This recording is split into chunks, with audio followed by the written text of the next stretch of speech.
ሰላም ጤና ይስጥልን ተመልካቾቻችን ከኢሳት ነጻ የህዝብ ሚዲያ ለመጋቢት 29 2017 ዓ.ም ለለተረቡ ያዘጋጀናቸው የምሳሳ ዜናዎቻችን ተጀምሯል።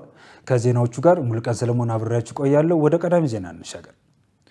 ኢትዮጵያና ኮንጎ ዲሞክራሲ ሪፐብሊክ የጋራ ሚኒስትሮች ምክር ቤት ለማቋቋም ተስማሙ። የውጭ ጉዳይ ሚኒስትር ጌዲዮን ጢሞቴዎስና የኮንጎ አቻቸው ቴሬሲ ካይኳምባ የሁለቱን ሀገራት ግንኙነት በተለያዩ መስኮች የበለጠ ማጠናከር በሚያስችሉ ጉዳዮች ዙሪያ እንደመከሩ የውጭ ጉዳይ ሚኒስትር አስታውቋል። ሁለቱ ባለስልጣናት ቀጠናዊና አካባቢው ሰላም ደህንነትን የተመለከተ ውይይት ማድረጋቸውንም ሚኒስትር መስሪያ ቤቱ ጨምሮ ገልጿል። የፌደራል መንግስት የማያውቃቸው ነገር ግን በክልሎች የሚተዳደሩ 297 ኬላዎች አሉ ተባለ። ኬላዎቹ በፌደራሉ መንግስት ጭምር እንዲነሱ የተወሰነባቸው ቢሆንም እስከ አሁን ያልተነሱና በክልሎች የሚተዳደሩ መሆናቸው ተነግሯል። የተነገረው የገቢዎች ሚኒስትር በትላንትናው ዕለት ለህዝብ እንደራሴዎች ምክር ቤት የ9 ወራት የሥራ ክንውን ሪፖርቱን ባቀረበበት ወቅት ነው። በምክር ቤቱ የፕላን በጀትና ፋይናንስ ጉዳዮች ቋሚ ኮሚቴ በክልሎች እንዲነሱ የተወሰነባቸው ኬላዎች ባለመነሳታቸው በገቢና ወጪ ንግዶች ላይ እንዲሁም በሸቀጦች ነፃ ዝውውር ላይ አሉታዊ ጫና እያሳደሩ እንደሆነ ማረጋገጡን ተናግሮ ለምን ኬላዎች እንዳልተነሱ ጠይቋል። የጉምሩክ ኮሚሽን በበኩሉ ጠቅላይ ሚኒስትሩ የፌደራል ፖሊስና ሌሎች የጸጥታ አካላት በተገኙበት በተደጋጋሚ አቅጣጫ ቢሰጡበትም ችግሩ ቀጥሏል ብሏል። በፓርቲ ጉባኤዎችና በሚኒስትሮች ምክር ቤት ጭምር በክልሎች ያሉ የፌደራል መንግስት የማያውቃቸው ኬላዎች እንዲነሱ መመሪያ ቢተላለፍም በቅርቡ የጸጥታ ችግር በሌለባቸው አካባቢዎች ላይ በተደረገ ጥናት 297 ኬላዎች መኖራቸውን አረጋግጠናል ሲሉ የጉምሩክ ኮሚሽን ኮሚሽነር አቶ ደበሌ ቀበታ ተናግረዋል። በህገወጥ ኬላዎች ምክንያት ዜጎች እየተንገላቱ መሆኑን የተናገሩት ኮሚሽነሩ የተከበረው ምክር ቤት እርዳታ እንሻለን ብለዋል። ቀን ከሌሊት ዋጋ የሚከፍሉ የጸጥታ አካላት እንዳሉ የተናገሩት ኮሚሽነሩ በህግ ላይ የሚያምፁ የጸጥታ አካላት እንዳሉም በምክር ቤት ቆይታቸው ጠቁመዋል። የኢትዮጵያ ብሔራዊ ባንክ ዛሬ በሚያካሂደው የውጭ ምንዛሬ ጨረታ $60 ሚሊዮን ለሽያጭ ማቅረቡን አስታወቀ። በጨረታው መሳተፍ የሚፈልጉ ባንኮች የሚያቀርቡትን ዋጋ ዛሬ ከረፋዳ 4 ሰዓት እስከ እኩለ ቀን እንዲያስገቡ ብሔራዊ ባንክ ጥሪ አቅርቧል። ኢትዮጵያ የውጭ ምንዛሬ ስርዓት ለውጥ ካደረገች ከሐምሌ 2016 ዓ.ም ወዲህ ይህ ጨረታ አምስተኛው ነው። ብሔራዊ ባንክ ባለፉት 4 ዙሮች ባካሄዳቸው ጨረታዎች በድምሩ $355 ሚሊዮን ለተሳታፊ ባንኮች አቅርቧል።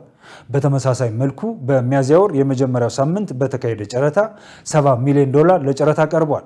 $1 በአማካይ 131.1 ብር በቀረበበት በዚህ ጨረታ በጥያቄያቸው መሰረት ለ26 ባንኮች የውጭ ምንዛሬ መከፋፈሉን ብሔራዊ ባንክ አስታውቋል። የነገው ጨረታ ውጤት አመሻሽ 11 ሰዓት ላይ ይፋ እንደሚደረግ ባንኩ ገልጿል።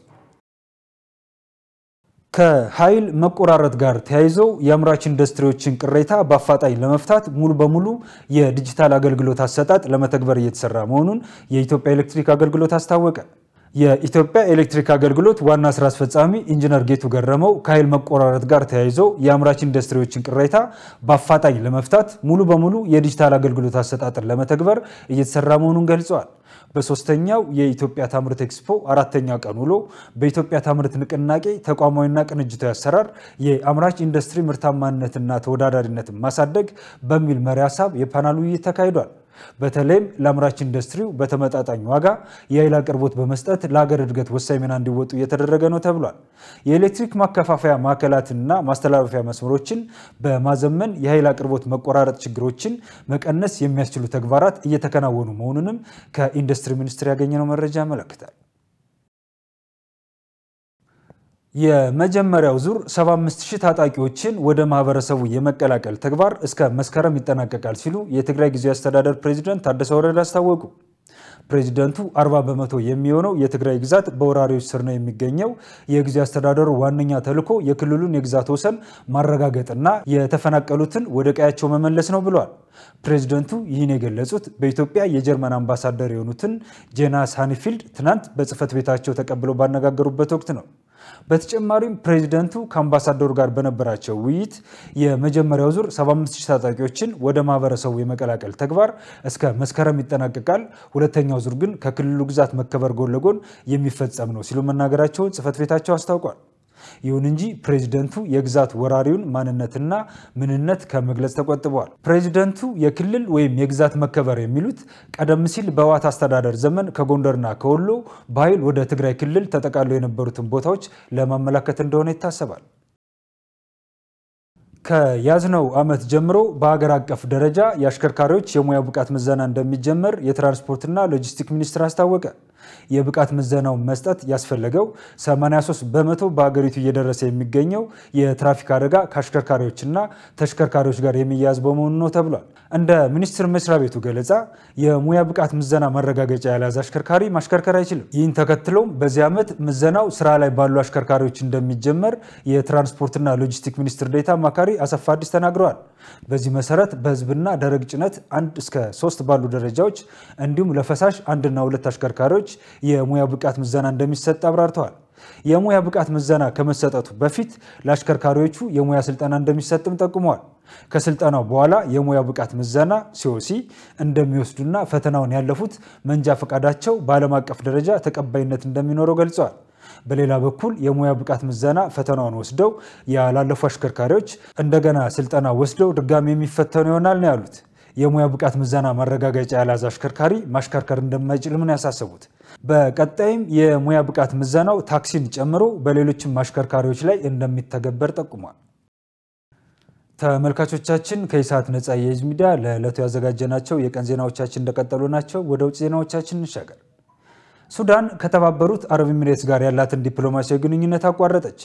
ሱዳን በተደጋጋሚ የተባበሩት አረብ ኤሚሬትስ የፈጥኖ ደራሽ ኃይሉን እያስታጠቀች ነው ብላ ስትከስ የነበረ ሲሆን ወደ ዓለም አቀፍ ፍርድ ቤት የወሰደችው ክስ ውድቅ ተደርጎባታል።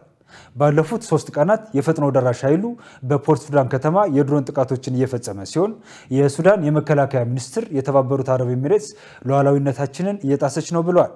የመከላከያ ሚኒስትሩ ይህንን ንግግር ካደረጉ በኋላ የሱዳን አምባሳደር ከተባበሩት አረብ ኤሚሬትስ ለቀው ሲወጡ ሱዳን በአገሪቱ ያላትን ዲፕሎማሲያዊ ተልዕኮ ማቋርጣለች።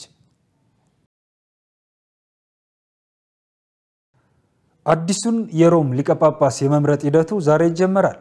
የካቶሊክ ካርዲናሎች በሞት በተለዩት የሮም ካቶሊክ ሊቀ ጳጳስ ፖፕ ፍራንሲስ ምትክ ለመምረጥ በቫቲካን ተሰባስበዋል።